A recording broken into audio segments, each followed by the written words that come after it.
There's another weekend, and today I'm alone hiking here, really close to home and where I grew up.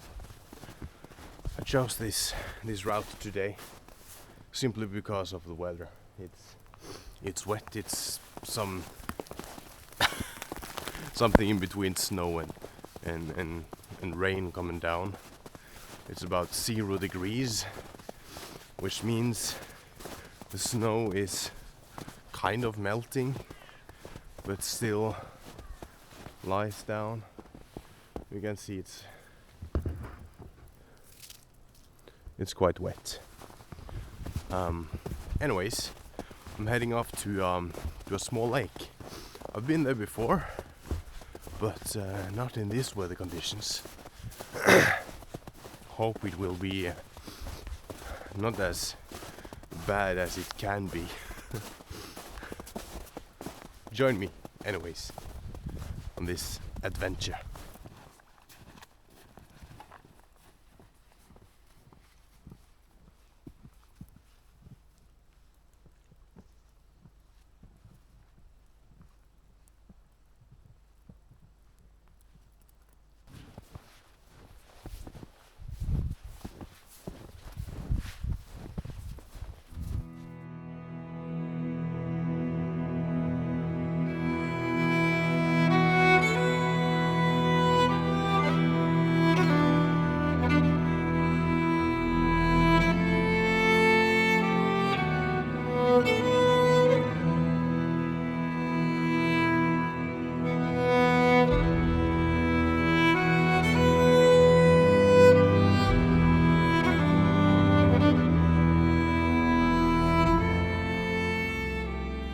As I hike here close to the neighborhoods of Helle, I can hear the snow blowers running on so many driveways.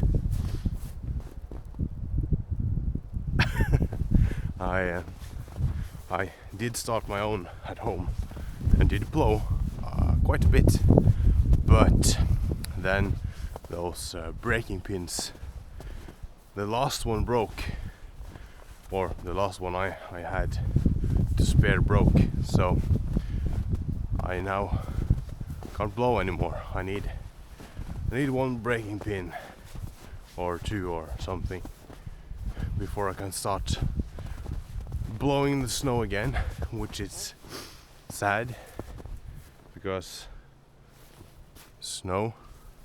But tomorrow is Monday and the shops will be open again.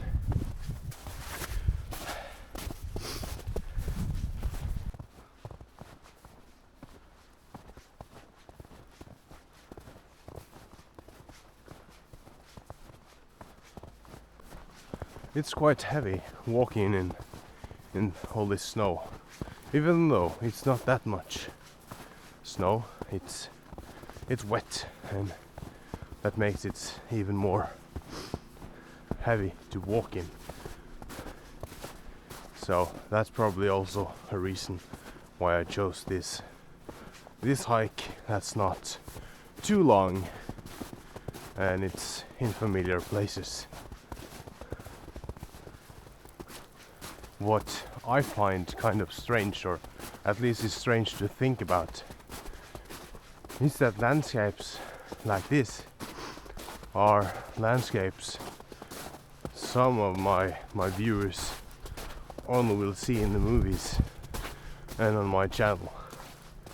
They will most likely not see it in real life.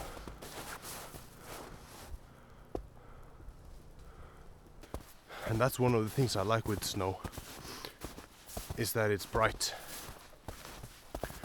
It makes everything so bright, which is great. Also now it's starting to get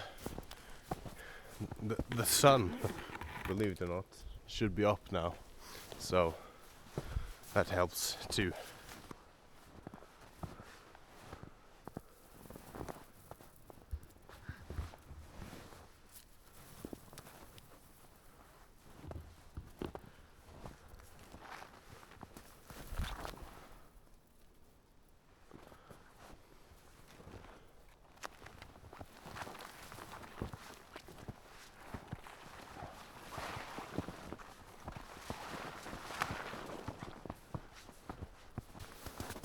no one has walked here before me after the last snowfall that came.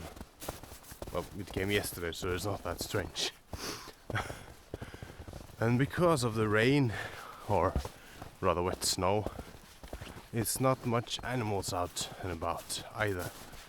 There is no tracks from hares, no birds jumping around, or deer or anything like that.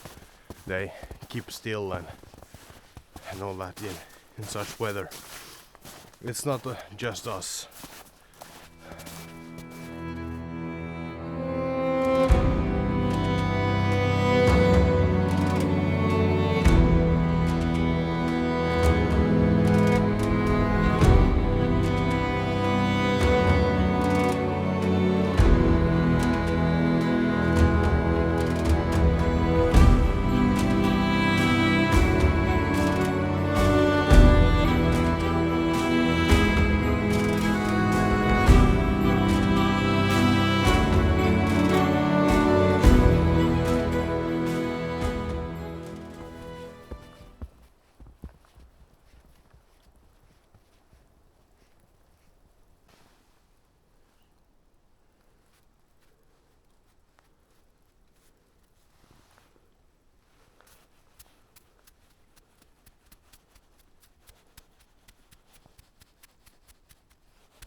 Perfect miss.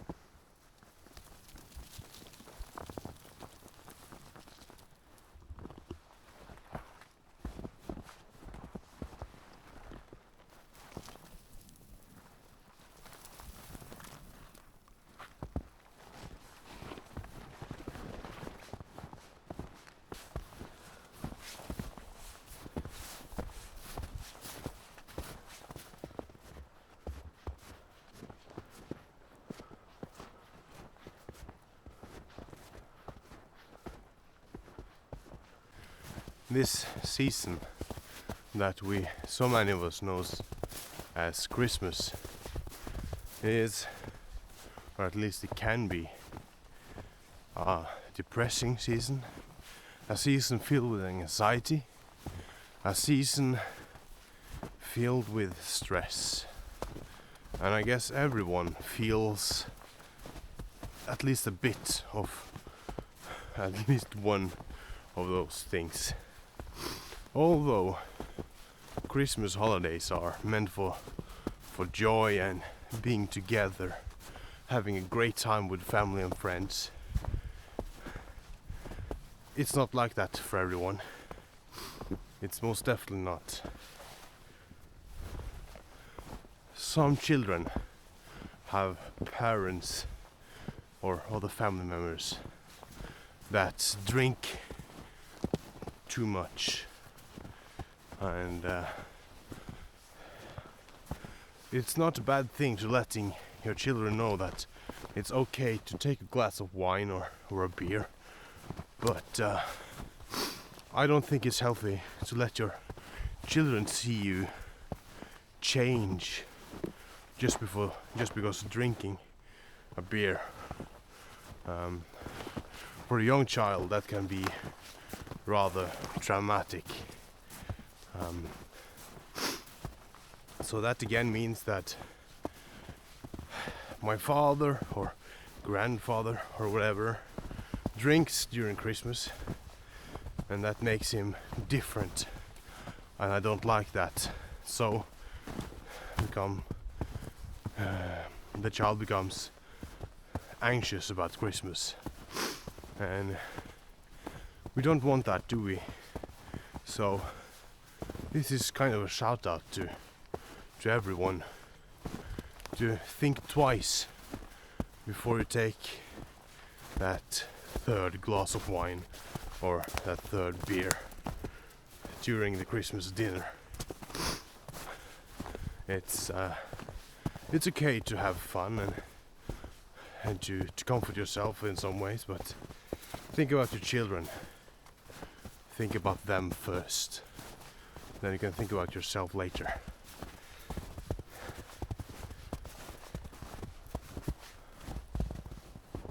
When talking about Christmas being a season of depression, I don't think about the winter and the darker hours. I'm thinking about Christmas itself being a time where you're supposed to be happy, being a time that you're supposed to have fun with friends, giving gifts and having all this and that and so on. Not everyone has the money to do so, and yet they feel obligated to, and that's really damaging for one's self-esteem. And yeah, don't expect people to have everything ready for your Christmas. We celebrate it differently.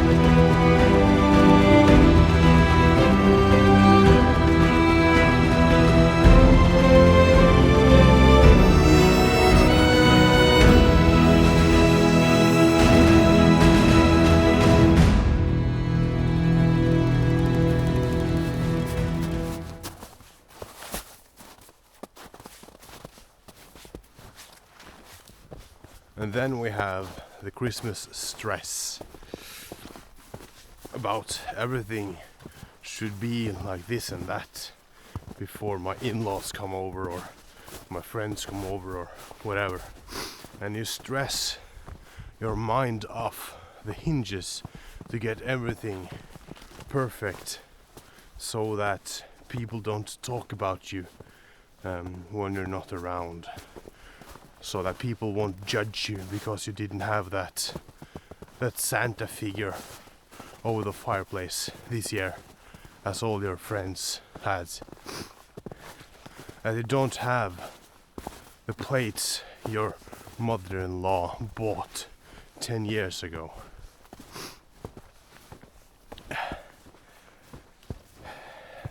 The stress of buying all the right gifts or looking this and that, it's ridiculous really, because Christmas is not about having all this stuff. It's about enjoying yourself with those who you love and care about. It's not about gifts. It's not about having the best decorations. No. It's not. We all know what's Christmas about. I've said it already.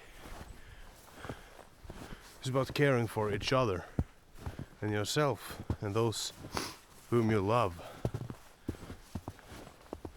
And if people judge you because you don't have that sweater for Christmas or your suit is not new this year, screw them. Screw them. You do you. If you want to use your grandfather's old suit for a Christmas party because that suit means a lot to you, then you do that. I've never understood, although I've been a victim of it, all the judgment that comes with traditions. In our household we've we made our own traditions. We don't want to do it like our parents do it. They can do it as they want at their house. At our house, it's our game.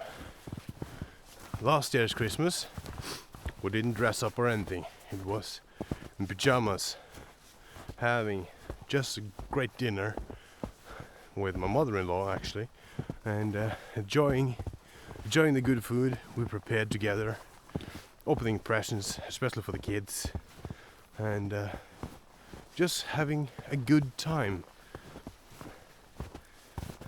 Yeah, having a good time.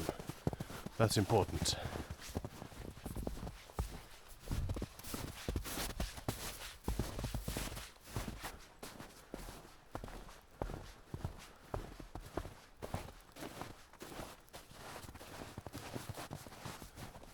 And what I mean by that, having a good time is the most important thing, is that enjoy yourself with the company you have or the company you seek.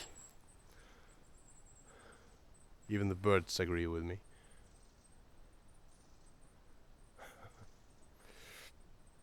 Anyways, if you don't have all the things you want to be happy, make the best of what you got. Everyone got something, a little thing that makes them happy. Maybe it's a bit embarrassing to play with toy locomotives, or playing with Legos, painting minifigurines. But if that's what makes you happy, you should go for it. Don't let any judgmental people get in your way.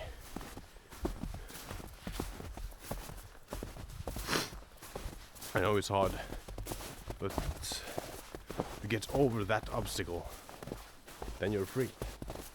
Then you're free. When you start realizing that other people's judgment of you is unjust. I think that's the right word. Unjust. They don't know what they're talking about, do they? Rock your own world.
Everything is melting.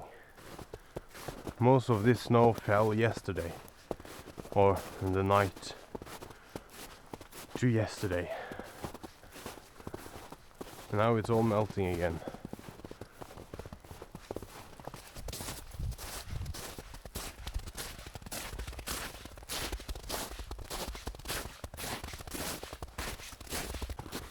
I've brought you here before, to this exact place.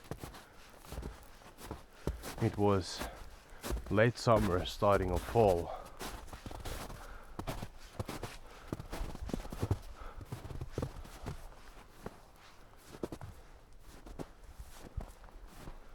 As you probably understand, this is a lake.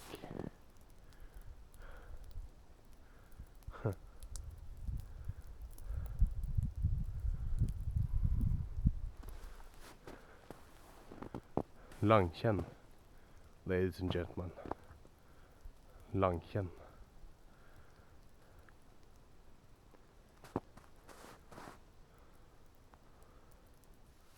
So now I've made a little place here to make a fire.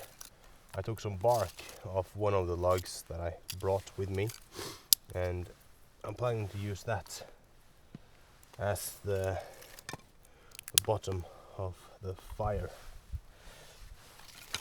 Maybe we're lucky to be able to ignite this. This firewood was very dry, so I imagine it will be success. Let's see.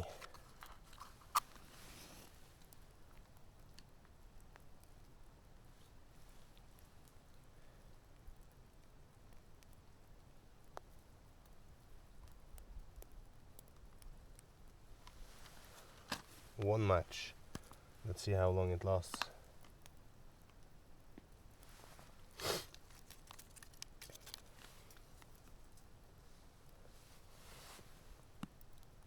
The trick is to not kill the flame. The flame needs oxygen, and if you kill the flame with too much firewood, yeah, you would need to start again. But also it needs shelter, not too much wind, or else it will burn too much or blow out.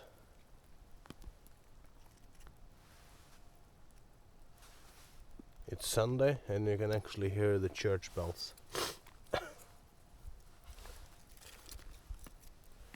It's a small community up here, down here, over here, here.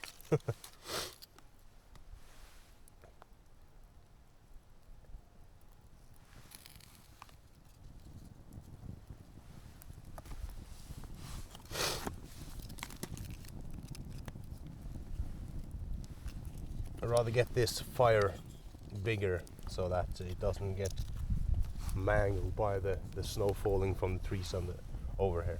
So there's a slight wind, as you can see, that helps the fire immensely.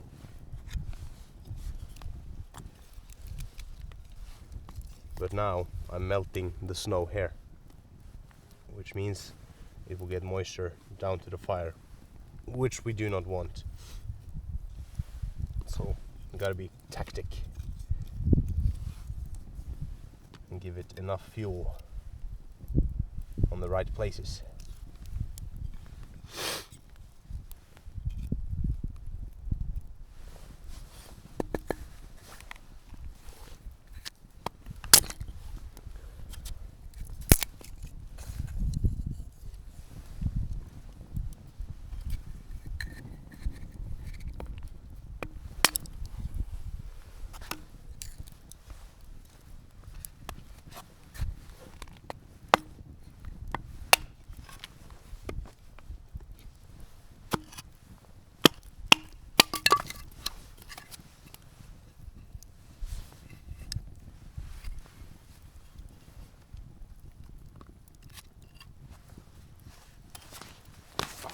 This is great.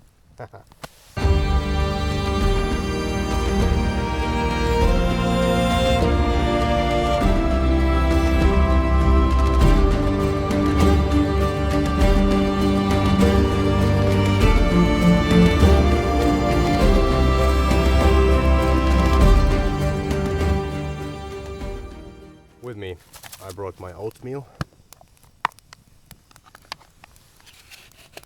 Back there. Coffee and a coffee cup, of course.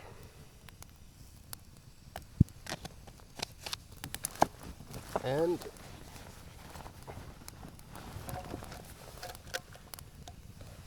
water.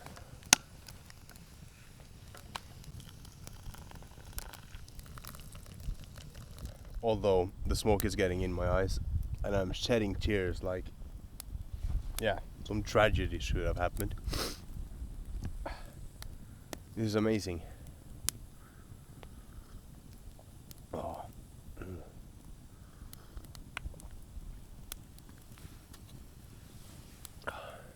You can't beat this.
Although it's next to no chance of catching a forest fire here, we always put down the fire, and it's quite easy now as we have all this snow.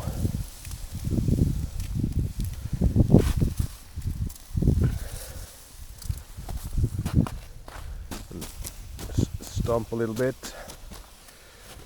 And some more snow, and a bit more snow, and stump a little bit, and that's it. That's way good enough. I had a great meal, a great time here. Almost lost my spoon, but now I'm heading on. I'm not heading back, I'm heading further around.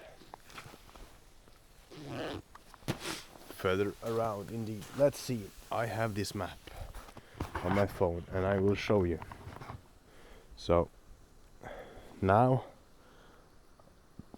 I'm there, that blue dot. And you can see all those red lines. That's the red line I followed here. And you can see that's a school. Or the school, close to the school, and you can see all those red lines are trails, and I will hike to this little pond, so I will follow that red line down where I am there. Great. And that's that way. So now we will walk along this route along the lake before I'll turn to the right and head over to that other lake.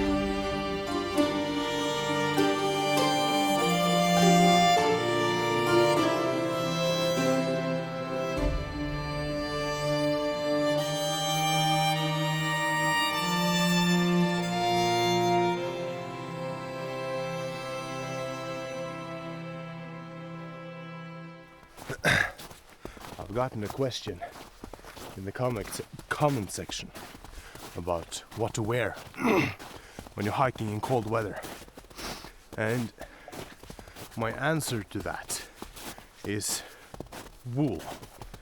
Wool, wool, wool.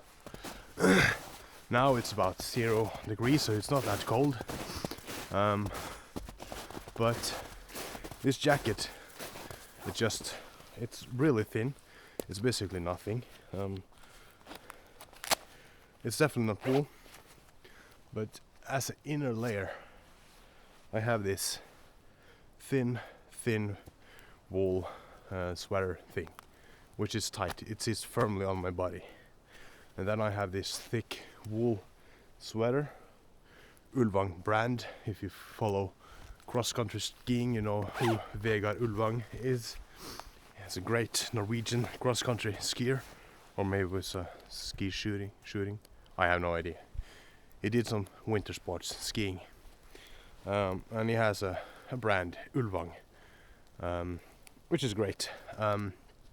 Good quality. Anyways, I don't care about the brand really. But wool. Also, I have some leggings on, wool leggings, and then my hiking pants. And that's what I need. Also, I have wool socks as well. But that's basically what I need. And people are different, so some may freeze and some may not. But the thing about wool is that it can keep you warm even if you're wet.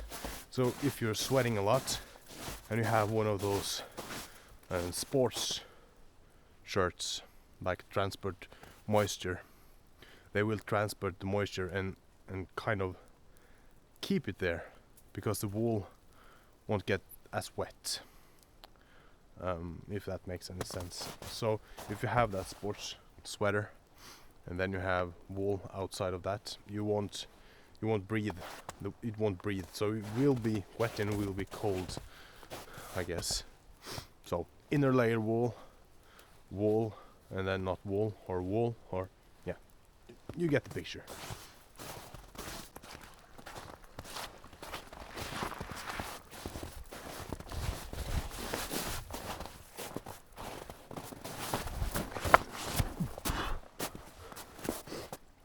It was slippery.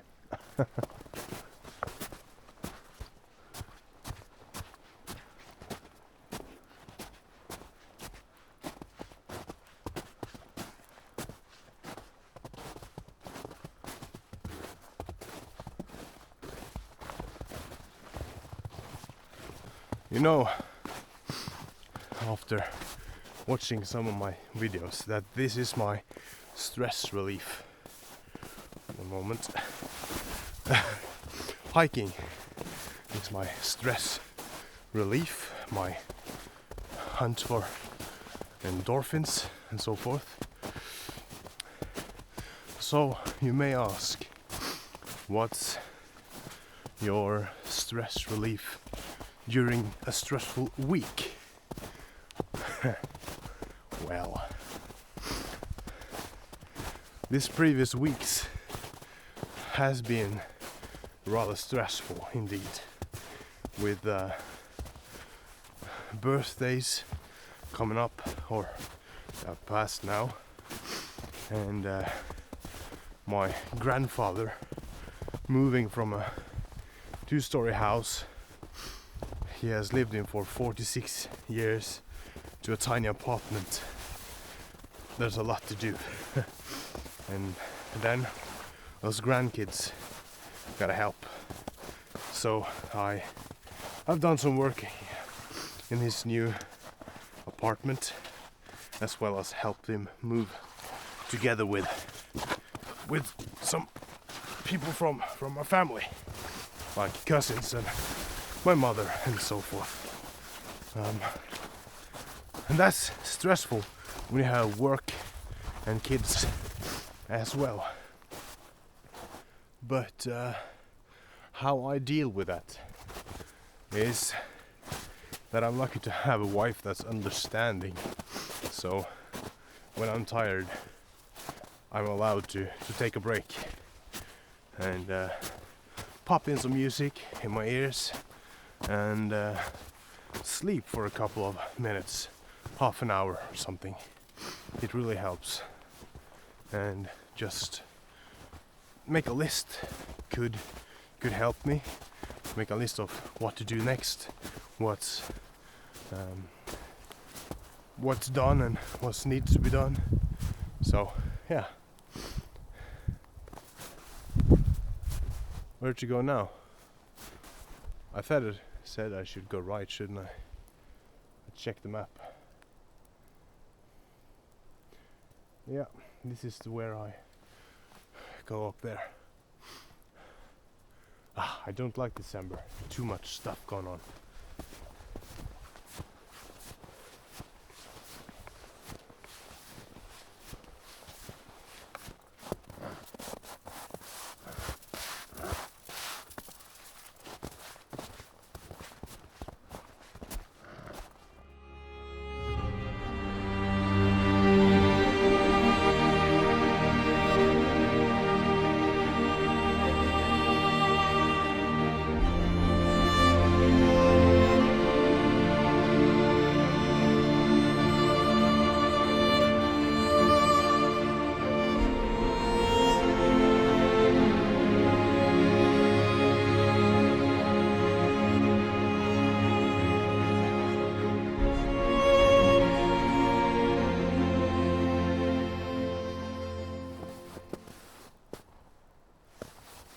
I am really glad people are taking care of these trails.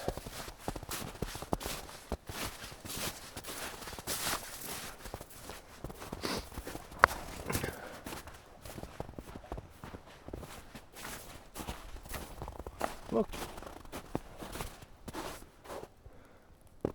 there's a sign. Bar Linddalen.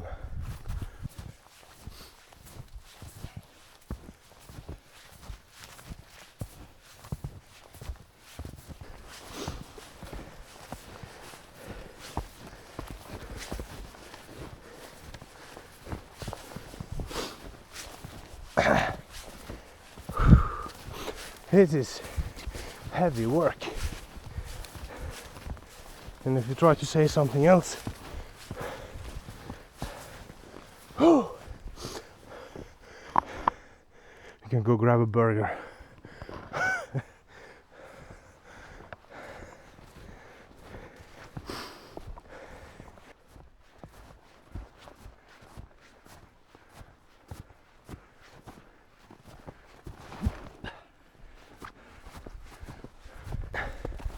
I know some people are biking through these woods.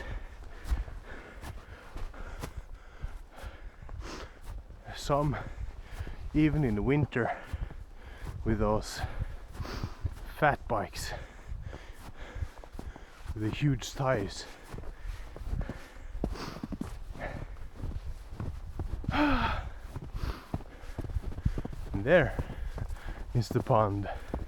It's down there, and this brings back some memories.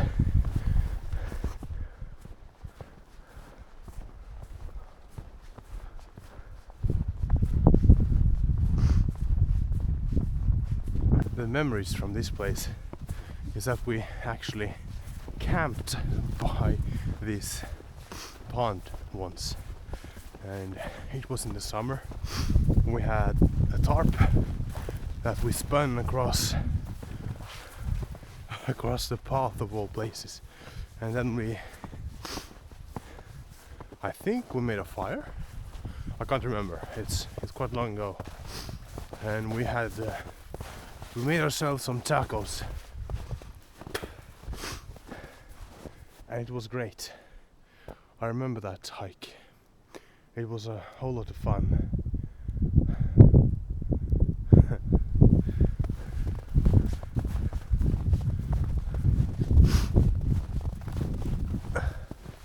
We ended up not having any sweet corn to our tacos because we forgot a box opener, and this one didn't have that handle.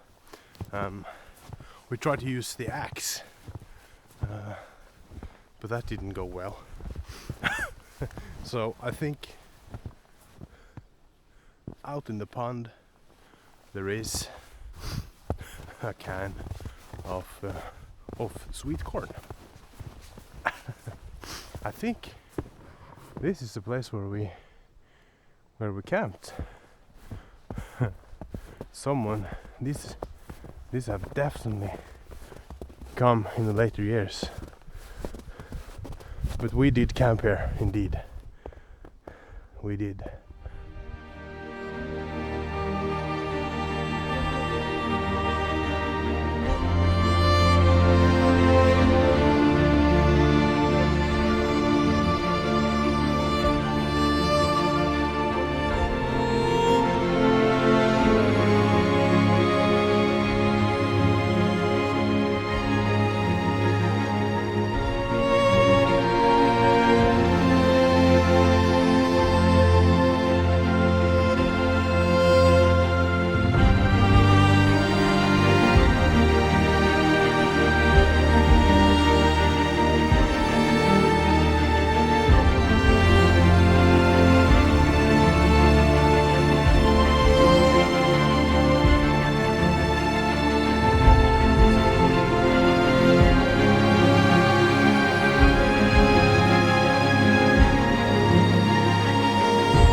One thing I don't think I've mentioned before is that many people dislike drones.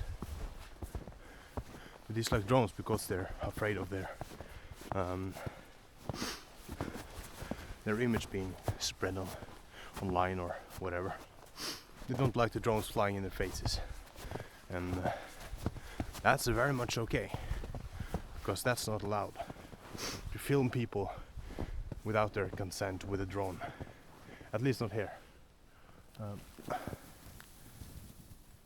Snow. But there is, I can fly over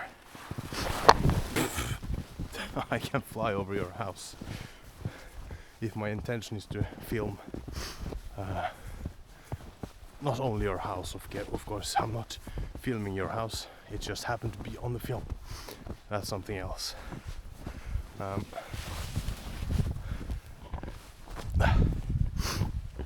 Anyways, if you happen to you want to buy a drone, I think you should get one. Buy a proper drone, not one of those Amazon, eBay drones.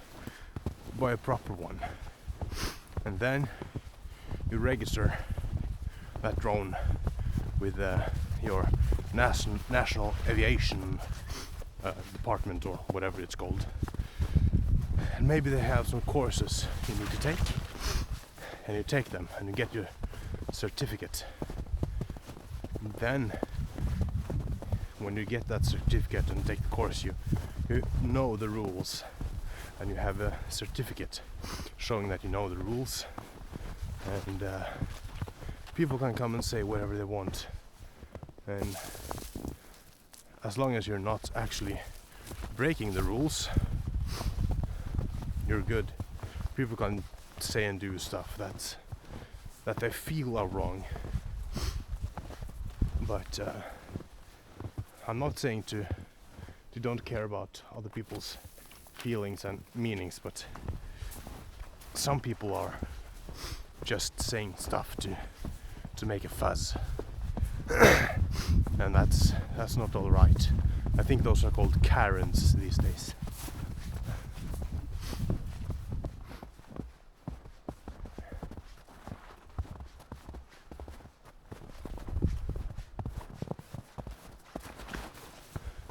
Anyways, if you want a drone, buy a drone, practice with it, get familiar with how it works and how the controller works, how it behaves before you go out in the woods like me.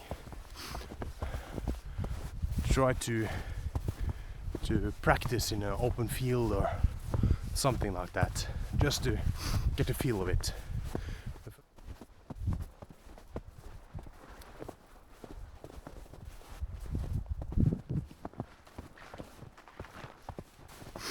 When on the topic of drones and flying them, if you want to fly a drone in a different country, please make sure to be familiar with the rules of said country.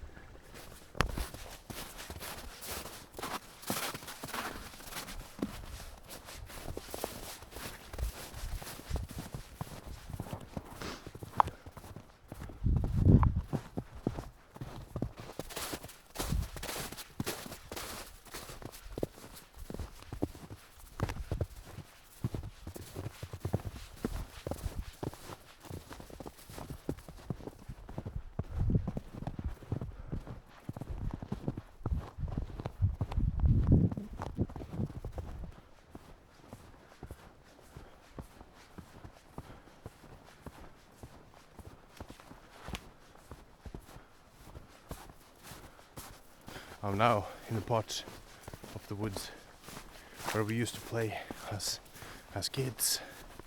We had a hut down there actually, and we ran around these woods, made huts, and a lot of noise. Those were the good times. Good times indeed.